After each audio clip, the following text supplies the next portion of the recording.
유언의 자유. 내가 생전에 내가 번 재산 내 마음대로 처분하겠다. 자유롭게 할 수가 있는 거죠. 그래서 유언에 대해서는 내 재산 내가 마음대로 하겠다라는 자유롭게 처분할 수가 있는 겁니다. 그래서 자유롭게 유언을 할 수가 있습니다. 자유롭게 유언을 할 수가 있는데 이랬을 경우에 남아있는 상속인들의 생계에 큰 위험이 될 수도 있습니다.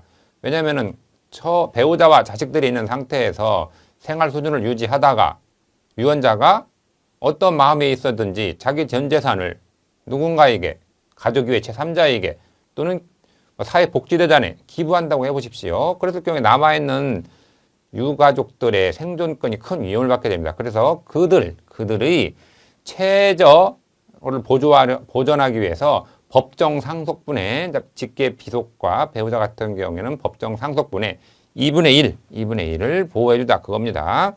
그 얘기입니다. 생계 유지가 어려울 수도 있죠. 갑자기 전 재산을 누가 기부를 했을 경우에는요. 그래서 그걸 구제해주는 자가 유류보험권인데 이것은 민법이 1977년도에 개정이 되면서 그때 도입이 된 겁니다. 자, 유류분권은 언제 상속이 개시된 경우에만 발생하는 겁니다.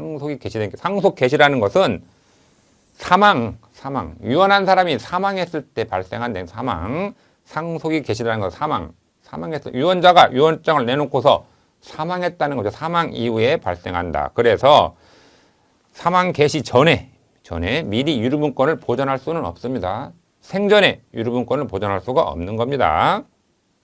자, 세 번째, 피상속인이라면 앞에 피가 붙으면은 돌아가신 분 연상하십시오. 돌아가신 분, 피상속인, 돌아가신 분이 재산 처분이 그렇다고 해가지고 유류분한도에서 금지되는 건 또 아닙니다. 금지되는 것은 아니다. 그리고 네 번째, 유류분을 침해하는 피상속인의 유증은 유언장에다가 돌아가신 분이 유언장에다가 어떻게 하겠다, 누구에게 기부하겠다 이런 걸 말하는 겁니다. 유증이 또 무효가 되는 건 아니에요. 일단 기본적으로 유언의 자유가 있기 때문에 일단 유언장이 유효한 겁니다. 유효하기 때문에 무효가 되는 건 아닙니다. 유류분 침해가 되더라도 유효한 겁니다. 그렇지만은 상속인은 그 권리, 발생된 유류분권을 행사할 수도 있고 내가 독립하여 벌어서 써야지 이런 식으로 행사하지 않을 수도 있는 겁니다. 유류분권 꼭 무조건 의무적으로 행사해야 되는 것이 아니라 행사할 수도 있고 안 할 수도 있는 거기 때문에 유언자의 유증은 일단은 유효하게 취급을 받는 겁니다.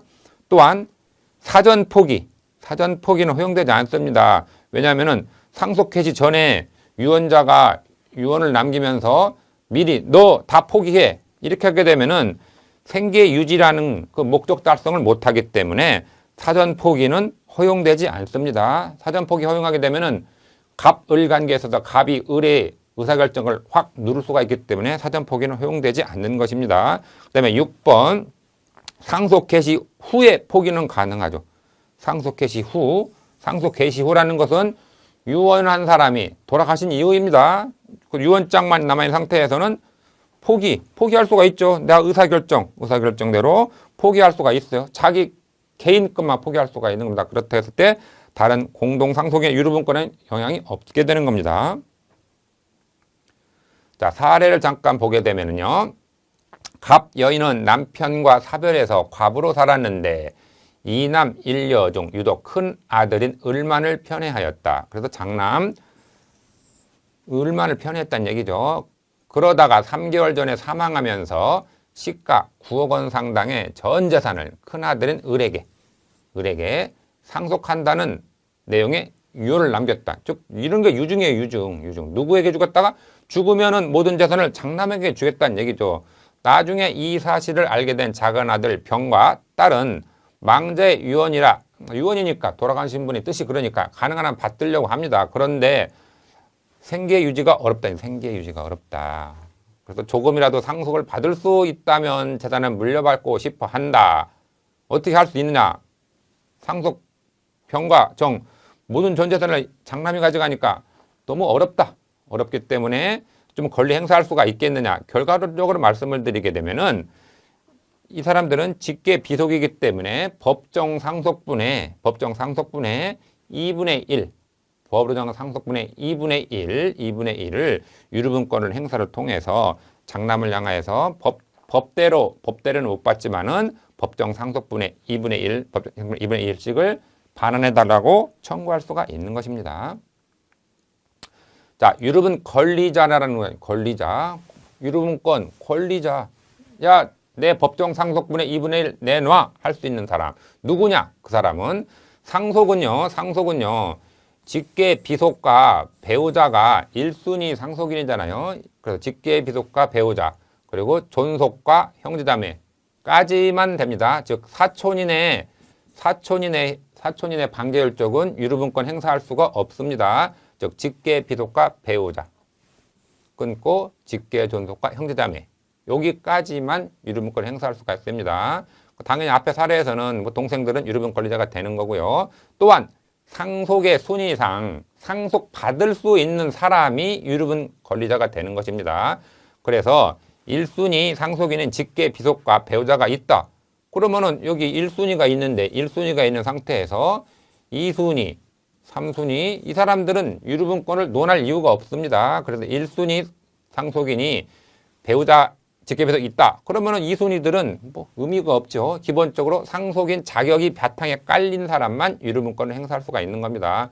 또한 대습상속인 여러분들이 좀 개념상 헷갈릴 수도 있는데 대습상속이라는 것은 상속받아야 될 사람이 먼저 죽었다는 얘기죠. 먼저 죽었다든지 또는 상속 결격자라는 것은 뭐 폐륜행위를 저질렀다든지 유언장을 위조했다든지 이런 사람들입니다. 그랬을 경우에 대습상속인 그 사람의 배우자와 아들, 딸들은 대습상속인의 대습상속인도 피대습자의 유류분 범위 내에서 피대습자 먼저 죽은 사람이 행사를 못했기 때문에 그 사람이 범위 내에서 유류분권을 가지게 됩니다. 태아도 살아서 출생하면 즉 정지조건부죠. 정지조건서를 택해가지고서 판례의 정지조건에 따라서 태어나는 것을 조건으로 해서 출생하게 되면은 직계 비속으로서 당연히 상속에 있어서 유류분권을 행사할 수가 있습니다. 그리고 유류분권은 상속을 전제한 상속을 밑바탕하기 때문에 상속 결격자, 상속 포기자 이 사람들은 상속을 못 받는 사람들이다. 상속 못 받는 사람들이기 때문에 당연히 유류분권도 없죠. 기본적으로 베이스가 상속을 받는 사람 중에서 유류분권 행사하는 거기 때문에 상속 결격자 안 되고 상속 포기자 안 되는 겁니다. 상속 포기자는 대습상속 사유가 아니기 때문에 그러합니다.